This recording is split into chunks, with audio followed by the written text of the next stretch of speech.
Inilarawan na kagabi 9 ng Desyembre ang giant Christmas tree na nakadisplay sa harap ng City Plaza sa Dagupan City. Ang kaganapan na may temang Pamilyang Puso ng Pasko ay dinaluhan ng daan-daang Dagupenyong nakisa sa pagtunghay ng ceremonial lighting na nagsilbi ring hudyat ng pagsisimula ng City Fiesta. Ayon kay Dagupan City Mayor Belen Fernandez, ang pailaw ay sumisimbolo ng pag-asa sa bawat isa, lalo na't matindi ang mga nalampasang unos sa mga Dagupenyo ngayong taon.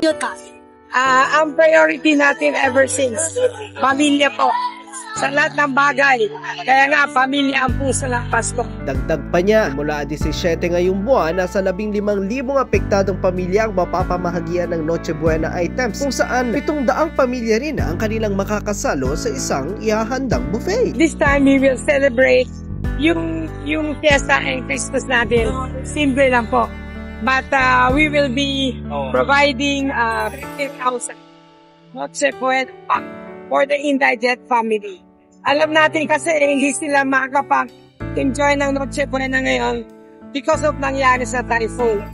And we are also inviting 700 families for the buffet of Noche Buena.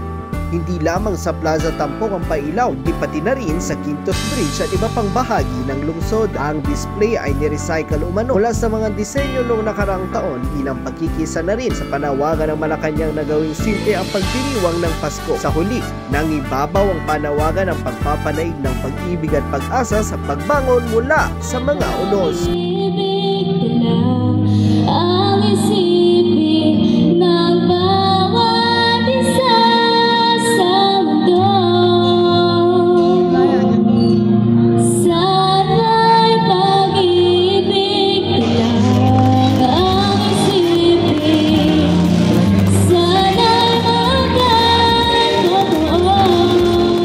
Para sa IFM Christmas sa Pinas, mula rito sa IFM Dagupan.